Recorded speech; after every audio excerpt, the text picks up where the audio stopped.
பொதுவாக ஒரு IPL match சரியாக போகலை, சரியாக வந்து போர் அடிக்கிற மாதிரி இருக்குது அப்படின்னு நீங்கள் முடிவு பண்ணிட்டீங்க அப்படின்னா கண்டிப்பாக அவங்க பேட்டிங் சரியாக பண்ணியிருக்க மாட்டாங்க. நம்ம என்ன சொல்லுவோம், ஒழுங்காகவே அவங்க அடிக்க மாட்டாங்க அப்படின்னு சொல்லுவோம். ஆனால் என்றைக்காவது பவுலர்ஸ் நல்லா கண்டெயின் பண்ணியிருக்காங்கன்னு சொல்லிட்டு அந்த மேட்சை பார்த்துருக்கோமானா கண்டிப்பாக கிடையாது.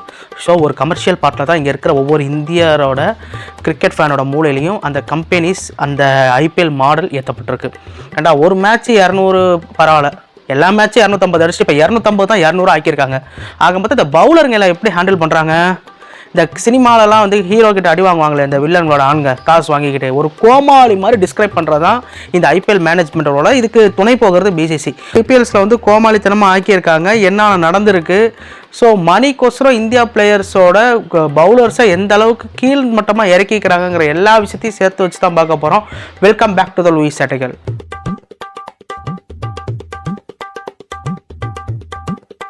போய்த்தலையா நாங்க போவோம், இங்கே பாய வச்சு கூட மல்லாக்க படுப்போம். வணக்கண்ணா, நீ போயா முதல்ல. அந்த ஐபிஎல் வந்து ஒரு ஃப்ளாட் ட்ராக்கை ரெடி பண்ணுறதுக்கான ரீசன் என்ன அப்படின்னு பார்த்தீங்கன்னா முழுக்க ஒரு மணி பேஸ்டு தான். ஸோ அதை ஒரு கமர்ஷியலாக ஒரு என்டர்டெயின்மெண்ட்டாக காட்டணும் அப்படிங்கிற ஒரு முடிவு பண்ணி தான் ஃப்ளாட் ட்ராக்ஸை யூஸ் பண்ணிட்டாங்க. சார் ஓகே, பட் அதுக்கு முன்னாடி த பிஸ்னஸ் ஆஃப் ஐபிஎல் அப்படிங்கிற ஒரு டேர்ம்ஸை நம்ம பார்த்தே ஆகணும். நம்பர் 1 பிசிசி தான் கவர்னிங் பாடி ஆஃப் ஐபிஎல். அதுக்கிட்ட இருந்து பார்த்தீங்கன்னா ப்ராட்காஸ்டிங் போகுது, அதுக்கப்புறம் ஐபிஎல் டீம்ஸ்க்கு போகுது. ஸோ இந்த மாதிரி ஒரு 50% வந்து ப்ராட்காஸ்டிங்லேருந்து 50% பிசிசிக்கு போகுது, அடுத்து ஐபிஎல் டீமுக்கு போகுது. அதுக்கப்புறம் பார்த்தீங்க அப்படின்னா ஸ்பான்சர்லேயே வந்து டைட்டில் ஸ்பான்சர் இருக்காங்க. கிட்டத்தட்ட 40 கோடிக்கு வந்து 2008லேருந்து 12 வரைக்கும் டிஎல்எஃப் பண்ணாங்க. அடுத்து வந்து பார்த்தீங்கன்னா பெப்சி வந்து 2013லேருந்து 5 வரைக்கும் 79 கோடிக்கு பண்ணாங்க. அடுத்து விவோ வந்து பார்த்தீங்கன்னா 16லேருந்து 17 வரைக்கும் 100 கோடிக்கு பண்ணாங்க. அதுக்கப்புறம் 18 to 19 வந்து 440 கோடி. அதுக்கப்புறம் அது டைட்டில் ஸ்பான்சர் வந்து போய்கிட்டே இருக்கு. இப்போ பார்த்தீங்கன்னா ஒரு ஐபிஎல் கப்பை வந்து சொல்லுவோம். இப்போ டாடா பார்த்தீங்கன்னா 2022லேருந்து கிட்டத்தட்ட 5 வருஷத்துக்கு வந்து ஒரு 400 கோடிக்கு மேலே வந்து ஸ்பான்சர் பண்ண முடிவு பண்ணிட்டாங்க. அப்படி இருக்கும் பட்சத்தில் ஒரு கார்ப்பரேட் கம்பெனிஸ் இறக்குறப்ப ஒரு மேட்ச் மொக்கையாக போணுச்சு அப்படின்னா, அதாவது மொக்கையாக போணுச்சு அப்படின்னா பவுலர்ஸ் கண்டெயின் பண்ணாங்க அப்படின்னா அது பேர் மொக்கையான மேட்ச். பேட்ஸ்மேன்ஸ் 6-4 அடிச்சிட்டாங்க அப்படின்னா சூப்பர் மேட்ச். அது மட்டும் ஏன் இப்படி எல்லாம் நடக்கிறது? ஸோ இவங்களுக்கு டிஆர்பி ரேட்டிங்காக இருக்கட்டும், ஸோ ஐபிஎல்ல வந்து மக்களை வந்து பூஸ்ட் அப் பண்ணுறதுக்கோசரம் 6-4 அடித்தாதாண்டா அது ஐபிஎல் அப்படிங்கிற ஒரு கார்ப்பரேட் வந்து ஒரு மூளை செலவை செய்யப்பட்டு இந்த ஐபிஎல்லை வந்து நம்மள்கிட்ட வந்து கொண்டு போய் சேர்த்துக்கிட்டு இருக்காங்க. அதுக்கப்புறம் பார்த்தீங்க அப்படின்னா அந்த டைட்டில் ஸ்பான்சர்லேருந்து பிசிசிக்கு 50% போகுது, 50% டீமுக்கு போகுது. அடுத்து அஃபிஷியல் பார்ட்னர்னு இருப்பாங்க. ஃபார் எக்ஸாம்பிள் இப்போ மை சர்க்கிள் 11 இல்லை விமலா இருக்கட்டும், இல்லை ஹேவல்ஸு, ஜாய் காஸ்மெட்டிக்ஸ், டெட்டாலு, இந்த ரூபே கிரெடிட் கார்டு, HDFC இந்த மாதிரி விளம்பரங்கள்லாம் வந்து பார்த்தீங்க அப்படின்னா அஃபிஷியல் பார்ட்னர்ஸ் ஆகுறாங்க. அடுத்து இது மூலயமா வந்து பார்த்தீங்கன்னா 210 கோடி கிடைக்குது. அதுக்கப்புறம் பார்த்தீங்க அப்படின்னா அம்பையர் பார்ட்னர்ஸ்லாம் அந்த ஷர்ட்லலாம் போட்டிருப்பாங்களா, பேடிஎம்மாக இருக்கட்டும், இல்லை இந்த சீட் ஸ்டாட்டிக் டைம் அவுட் அதுக்கு ஒரு பார்ட்னர் இருக்காங்க. அதுக்கப்புறம் பார்த்தீங்க அப்படின்னா அந்த கேப் அராம்கோ ஆரஞ்சு கேப்னு சொல்லிட்டு நீங்கள் பார்ப்பீங்களா, purple cap orange cap holder, இவங்களுக்கு ஒரு டைட்டில் ஸ்பான்சராக இருக்கட்டும். இது மூலயமா கிட்டத்தட்ட 660 கோடி மொத்தமாக இது வரைக்கும் வந்திருக்கு. 20 கோடி வின்னருக்கு அனௌன்ஸ் பண்ணாங்க அப்படின்னா இது அவங்களுக்கு ஒரு விஷயமே இல்லை. 20 கோடியை கண்ணில் காமிச்சிட்டு அங்கே கோடியாக வெளியில் புரண்டுட்டு இருக்கிறது தான் அந்த ஐபிஎல். அதுக்கப்புறம் ப்ராட்காஸ்டிங் கிட்டத்தட்ட 1 to 10 வருஷம் வரைக்கும் இது கிட்டத்தட்ட கண்ட்ரோல் சோனி வச்சுருந்தாங்க. 8200 கோடி, அதாவது ஒரு வருஷத்துக்கு 820 கோடின்னு சொல்லி கணக்கு பண்ணாங்க. அடுத்து 2018லேருந்து 2020 வரைக்கும் 16500 கோடி, ஒரு வருஷத்துக்கு 3300 கோடி வந்து ஸ்டார் ஸ்போர்ட்ஸ் வந்து கொடுக்கணும். அடுத்து 2023 வந்து டிஸ்னி வாங்குனுச்சு. அதாவது நீங்கள் அஃபிஷியலாக நீங்கள் ஸ்டார் ஸ்போர்ட்ஸில் பார்ப்பீங்க, பட் இருந்தாலும் 2023 கோடி வந்து டிஸ்னி வந்து இப்போ பே பண்ணிக்கிட்டு இருக்காங்க. அடுத்து மீடியா ரைட்ஸில் வந்து பார்த்தீங்க அப்படின்னா ரிலையன்ஸ்க்கு சொந்தமான வியாகாம் வந்து 20500 கோடி கொடுக்குது. மொத்தம் கணக்கு பண்ணீங்க அப்படின்னா இந்த மொத்த கோடியுமே 50% பிசிசிக்கு, 50% வந்து டீமுக்கு போகுது. நீங்கள் நினைக்கலாம் ஒரு ஐபிஎல் டீம் வந்து எப்படி சர்வை பண்ணுது அப்படின்னு சொல்லி நீங்கள் நினைக்கலாம். அந்த ஐபிஎல் டீம் எப்படி பண்ணுது அப்படின்னா கிட்டத்தட்ட இப்போ ஒரு ட்ரெஸ்ஸு பார்க்குறீங்க, அந்த ட்ரெஸ்ஸுக்கு ஜெர்சியில் வந்து பார்த்தீங்க அப்படின்னா ஷர்ட்டில் ஒரு 6 பிராண்ட் இருக்கும், ஃபேண்ட்டில் ஒரு 4 பிராண்ட் இருக்கும், கிட்டத்தட்ட வந்து பார்த்தீங்க அப்படின்னா கேப்பில் 2 பிராண்ட் இருக்கும். ஸோ இந்த மாதிரி தான் ஐபிஎலோட பிஸ்னஸ் வந்து போய்கிட்டு இருக்கு. ஸோ ஐபிஎல் டல்லானுச்சு அப்படின்னா யாருக்கு நஷ்டம்? முழுக்க கார்ப்பரேட் கம்பெனிக்கு தான் நஷ்டம்.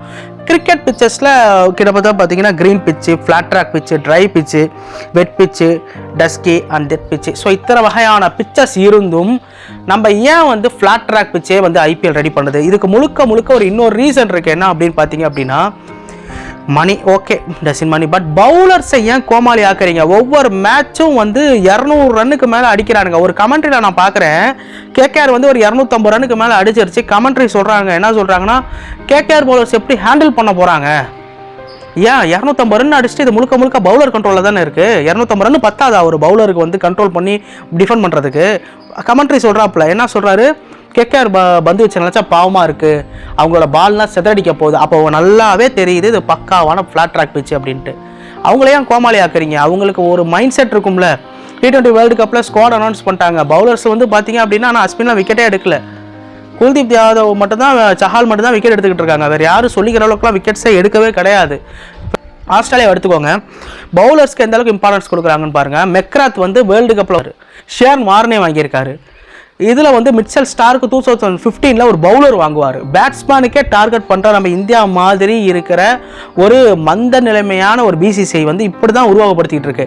நாளைக்கு வந்து T20 வந்து வெளியில் விளையாட போகிறப்ப உட்காந்துக்கிட்டு நிற்க வேண்டியது தான். ஸோ பவுலர்ஸை கொஞ்ச நாள் கான்சன்ட்ரேட் பண்ணணும். ஐபிஎல் மேனேஜ்மெண்ட் 1000 சொல்லாங்க, காசு வாங்கிட்டா பிசிசி எல்லாத்துக்கும் மண்டையாடிட்டு போயிருமா? நாளைக்கு வந்து T20 போய் திணறுவானுங்க. ஒவ்வொரு டீமும் வந்து நம்ம டீம் ஆட்கள் பேட்ஸ்மேன் வந்து திணறுவாங்க. இங்கே ஃப்ளாட் ட்ராக்லேயே ஆடிக்கிட்டு ஆஸ்திரேலியாக்காரன், இங்கிலாந்துக்காரன், செனா கண்ட்ரீஸில் உள்ளவங்கன்னா தப்பிச்சுக்குவானுங்க. நம்ம ஆட்கள் தான் ஃபைனலில் போய் முக்கிக்கிட்டு போய் உட்காந்துக்கிட்டு இருக்கணும். ஸோ பவுலர்ஸை கோமாளி ஆக்காதீங்க. ஒரு ஃப்ளாட் ட்ராக் பிச்சு மட்டுமே வந்து வாழ்க்கை கிடையாது இல்லை. இந்தியாவில் வந்து ஏன் இப்போ நிறைய பேர் சொல்லுவாங்க, சாயில் வந்து கண்டிஷன் சரியில்லை, அதனால் வந்து இங்கிலாந்துக்கும் நமக்கும் வந்துச்சுன்னா ஒன்று நம்ம பிச்சை வந்து இங்கிலாந்துக்காரன் குறை சொல்லுவான். நான் அது அக்செப்ட் பண்ணிக்கப்பட்டேன். ஏன்னா நம்மளோட சாயில் கண்டிஷன் வேறு, அவங்களோட மண் வளம் வேறு, நம்மளோட மண் வளம் வேறு. நம்ம என்ன தான் பிச்சை வந்து நம்ம வந்து கொடுத்தாலும் அந்த மண் வளத்துக்கு சாயில் கண்டிஷன் தகுந்தாப்புல மாறும். நான் இல்லைன்னு சொல்ல. பட் ஃப்ளாட் ட்ராக்கே போட்டுக்கிட்டு இருக்கணும்னு அவசியமே கிடையாது.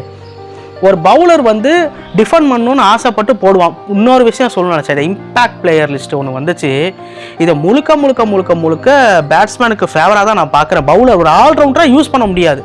பெர்ஃபெக்டாக ஒரு 11s எடுத்து பெர்ஃபெக்டாக அந்த 11s மட்டும்தான் விளையாடணும். ஏதோ ஒரு அடிபட்டுருச்சு அப்படின்னா ஒரு சப்ஸ்டியூட்டை மாற்றுறதுங்கிறது வேறு. இம்பேக்ட் பிளேயர்னு கணக்கு பண்ணிங்க அப்படின்னா பொதுவாக ஒரு டீம்னா எப்படின்னா கணக்கு ஒரு 5 பேட்ஸ்மேன் இருப்பாங்க, 5 பவுலர் இருப்பாங்க, ஒருத்தர் ஆல்ரவுண்டர் இருப்பார். கணக்கு பண்ணால் 6 பேட்ஸ்மேன் 5 பவுலர், இதுதான் கணக்கு. ஆனால் இப்போ உள்ள சூழ்நிலை எப்படி இருக்குது அப்படின்னா, இம்பேக்ட் பிளேயர்னால் ஒரு 7 பேட்ஸ்மேனை தூக்கிட்டு வந்துடுறானுங்க. அடுத்து பவுலருக்கு பார்த்தீங்க அப்படின்னா சப்ஸ்டியூட்னு சொல்லி உள்ளே போடுறது. ஸோ இந்த மாதிரி விஷயங்கள் நடக்கிறப்ப பேட்ஸ்மேனுக்கு ஃபேவராகவே நடக்குது. பவுலர்ஸ் மனநிலைமையும் இருக்குது. ஒரு நல்ல ஒரு மேட்ச் போய்கிட்டு இருக்கு. பவுலர்ஸ் வந்து எப்படி சொல்கிறது, இவங்க என்னமோ ஹீரோஸ் மாதிரியும் இவங்க என்னமோ காமெடியன்ஸ் மாதிரியும் ஆக்கிக்கிட்டு இருக்கா. இந்த ஐபிஎல் வந்து ஒரு மோசமான ஐபிஎல். ஏதோ ஒரு மேட்ச் 200 அடிக்கிறாங்களா, சூப்பர். பவுலரை வந்து இவங்க வந்து சூப்பராக விளாண்டுருக்காங்கன்னு சொல்லலாம். எல்லா மேட்சும் 250. அதிகமான இனிப்பு வந்து தித்திப்பு வந்து சலிப்பை தான் உண்டு பண்ணும். ஒரு விஷயம் பண்ணுறாங்க அப்படின்னா பேட்ஸ்மேன் பவுலர் 2 பேர்த்துக்குமே வந்து கிட்டத்தட்ட வந்து 50-50க்கு தான் ஒத்துக்கணும். எப்போ பாரு பவுலரை வந்து ஒரு டேமேஜ் பண்ணுற ஒரு ஐபிஎல் இது வந்து கிட்டத்தட்ட T20க்கே ஒரு ஆப்பட்டிக்கிற ஒரு விஷயம் தான் நான் சொல்லுவேன். இப்போ தெரியாது, இப்போ ஜாலியாக ஐபிஎல்ரா அதுரா இதுரா நம்ம சொல்லிட்டுருப்போம். நமக்கு டார்கெட் T20 தான். இங்கே பார்ப்பாங்க ஆஸ்திரேலியா எவன் என்னென்ன வீக்னஸ்ன்னு தெரிஞ்சுட்டு போயிடுவாங்க, அங்கே போய் கப் அடிச்சுட்டு போகிறது தான் எங்களோட வேலை. ஸோ தயவு செஞ்சு ஐபிஎல் வந்து இப்போ இந்த ஃப்ளாட் ட்ராக் பிச்சு வந்து இப்போ எல்லாமே அக்ரெசிவாக ஆடி ஆடி ஆடி ஆடி மணி ஓகே, நான் இல்லைன்னு சொல்ல. ஒரு முன்னாடி 20 கோடி வச்சுட்டு பின்னாடி கோடி கணக்கில் 20,000 கோடி வரைக்கும் பிஸ்னஸ் பண்ணுற ஒரு விஷயம் போய்கிட்டு இருக்கு, நான் இல்லைன்னு சொல்ல. பட் இருந்தாலும் ஐபிஎல்ஸில் பவுலர்ஸை கோமாளி ஆக்குற மாதிரி பிச்சை எப்போதுமே ஃப்ளாட்டாகவே ரெடி பண்ணிக்கிட்டே இருக்காதிங்க. இம்பேக்ட் பிளேயர் லிஸ்ட்டை வந்து உண்மையே சொல்லணும்னா அது வந்து ஒரு தடை தான் பண்ணணும். ஒரு ஆல்ரவுண்டரை இப்போ T20 எப்படி யூஸ் பண்ணுவீங்க? சிவம் துபே இருக்காரு, இல்லை ஹார்திக் பாண்டியா பவுலிங் போட்டுக்கிறாரு, அது ஓகே. சிவம் துபேயில் ஒரு ஆல்ரவுண்டர், ஒரு பெர்ஃபெக்ட் ஆல்ரவுண்டர் வேணும் அப்படின்னா பேட்டிங்கும் ஒன்றும் பவுலிங்கும் ஒன்றும்ல. இதுவே T20 இப்போ நடக்குது. நம்ம இந்தியாவில் ஒரு 8 விக்கெட் விட்டாங்கன்னு வச்சுக்கோங்களேன், அடிக்கிற டெய்லண்டர் ஒரு பவுலராக தான் இருப்பாங்க. அவங்க அப்பயே ப்ராக்டிஸ் பண்ணிக்கிட்டா தானே நாளைக்கு ஒரு வேளை குருஷியலாக ரன் எடுக்க முடியும்.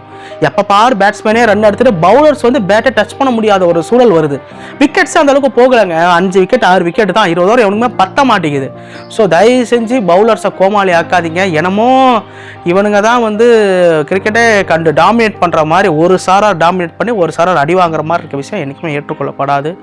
ஸோ இந்த வீடியோ உங்களுக்கு பிடிச்சிருந்துச்சு அப்படின்னா லைக் பண்ணுங்கள், ஷேர் பண்ணுங்கள், சப்ஸ்கிரைப் பண்ணுங்கள், அண்ட் தேவையான பெல் பட்டனை ப்ரெஸ் பண்ணிக்கோங்க. Thank you and love you.